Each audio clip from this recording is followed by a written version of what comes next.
हम कभी दूसरों पर हमला करने वाला देश नहीं रहे। दुर्भाग्य से आज आपको एक अप्राकृतिक यानी नकली सीमा की रखवाली करनी पड़ रही है, जहां देशों को बांटने के लिए कोई भौगोलिक विशेषता नहीं है। हमने हमेशा से हिमालय श्रृंखला का अपनी सीमाओं के रूप में आनंद उठाया है। उसकी रखवाली करना आसान होता, क्योंकि ज्यादातर काम प्रकृति ही कर देगी। अभी बस जंगलों और रेगिस्तान के बीच एक रेखा खींच दी गई। उसकी रखवाली करना एक मुश्किल काम है।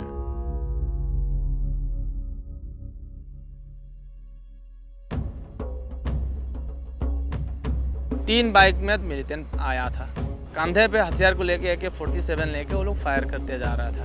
उनका अपना ऊपर से गोली जा रहे हैं, सोफिस्टिकेटेड वेपन है उनका पास भी, ग्रेनेड से उनका पास। आपस में इतना फायरिंग हो गया, बाल्क में फायरिंग हो गया, बहुत हैवी वॉल्यूम में फायरिंग हो गया था। तो मेरा मरने के लिए तो इतना चिंता नहीं करता हूँ, लेकिन अगल बगल मेरा ट्रूप्स है, मैं उनको नहीं मारूंगा तो नहीं तुम वो मुझे मार देंगे। तो इस सिचुएशन में आपको डू और डाई, करो या मरो, तो उनको मार के ही मैं जाऊंगा, नहीं तो मरो। एक सैनिक या अधिकारी सीमांत नागरिकों को अभय प्रदान करने के लिए और अपनी कार्यकुशलता में वृद्धि करते हुए नागरिकों की कार्यकुशलता में वृद्धि करने के लिए तत्पर रहता है। BSF हमेशा सीमा पर होती है। वो हर दिन खतरों से जूझते हैं। चूंकि वो अपना काम अच्छी तरह कर रहे हैं, हम अपना काम कर पा रहे हैं।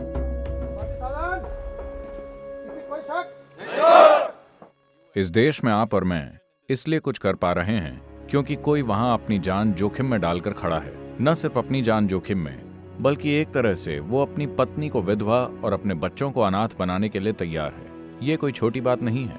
हम first line of defence BSF, हम सबसे आगे हैं। हम लोग राजस्थान जैसलमेर रामगढ़ करके है।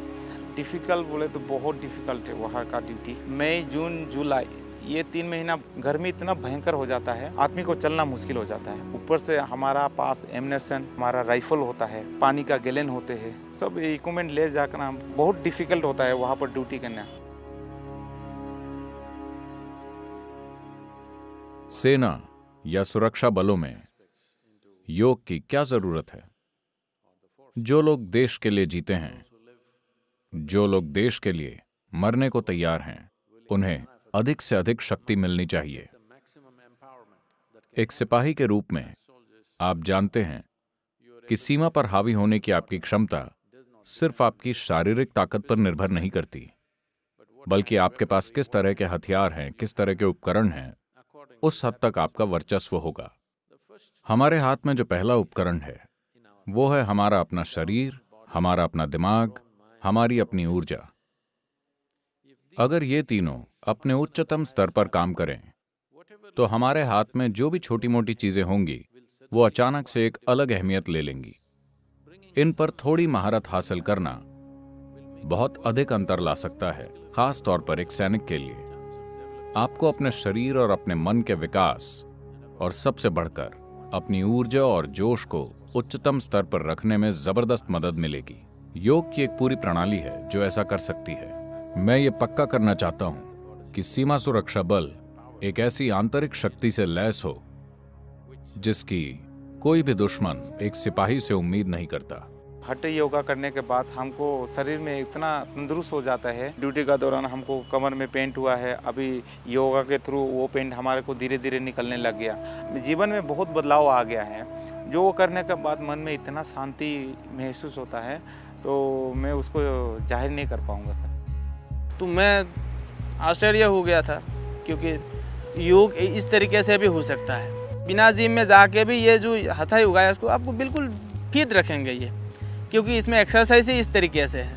आप हर पार्ट्स, बॉडी का हर पार्ट्स को आप आराम से ट्रेन कर सकता है और एक्सरसाइज दे सकता है। मुझे इतना आइडिया नहीं था योगा से इतना बहुत कुछ हो सकता है। मुझे लगता है कि ईशा फाउंडेशन से योग सीखने के बाद मेरे जवानों का स्टेमिना बेहतर हुआ है, उनकी विल पावर बढ़ी है और जीवन के प्रति उनका नजरिया सकारात्मक हुआ है और वे हर दिन मिलने वाले तनावों को बेहतर तरीके से संभाल पा रहे हैं। इस देश में रहने वाले हर नागरिक को ये समझना चाहिए कि आज हम दफ्तर जाकर वापस आते हैं, आज हमारे बच्चे स्कूल जाकर वापस आते हैं, आज इस देश में हम जो भी करना चाहते हैं वो कर पा रहे हैं सिर्फ इसलिए क्योंकि कुछ पुरुष और महिलाएं हमारी सीमा की रखवाली कर रहे हैं। इसके लिए हम सैनिकों के एहसानमंद हैं, अपनी सेनाओं के एहसानमंद हैं। हम हर तरह के सुरक्षा बलों के एहसानमंद हैं जो हमें ये सुरक्षा प्रदान कर रहे हैं। उनकी देश सेवा के आगे